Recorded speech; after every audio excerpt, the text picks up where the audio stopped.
السلام علیکم۔ آج کی ویڈیو میں ہم بات کریں گے فیول پرائس ایڈجسٹمنٹ کے بارے میں۔ آخر یہ FPA کیا ہے اور اس سے آپ کی بجلی میں کیسے اضافہ ہو رہا ہے۔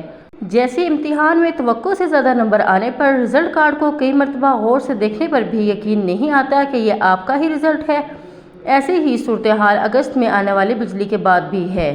بجلی کے بل کو دیکھتے ہی آپ لوگ سوچتے ہیں کہ بجلی کا خرچ بہت ہوا ہے، آپ نے بہت زیادہ بجلی یوز کی ہے، لیکن جب آپ فیول پرائس ایڈجسٹمنٹ یعنی FPA کو دیکھتے ہیں تو آپ حیران ہو جاتے ہیں کہ آخر اتنا زیادہ ٹیکس کیوں لگا ہے۔ تو یقیناً آپ جاننا چاہیں گے فیول پرائس ایڈجسٹمنٹ کیا ہے، اس کا تعین کون اور کیسے کرتا ہے، اور کیا اس کا بوجھ عوام پر ڈالنے کے سوا کوئی چارہ نہیں ہے۔ تو آج کی ویڈیو میں آپ کو یہی بتانے جا رہی ہوں کہ فیول پرائس ایڈجسٹمنٹ آخر ہے کیا چیز۔ فیول پرائس ایڈجسٹمنٹ کو سمجھنے کے لیے ایکچوئل فیول کاسٹ، ایک ماہ میں ایندھن پر آنے والی لاگت اور ریفرنس فیول کاسٹ سمجھنا ضروری ہے۔ ہر مالی سال کے آغاز میں national electric power regulatory authority ایک ریفرنس فیول کاسٹ دیتا ہے، یعنی ایک ایسا حوالہ جس سے ہر ماہ ایندھن پر آنے والی کل لاگت کا موازنہ کیا جا سکے۔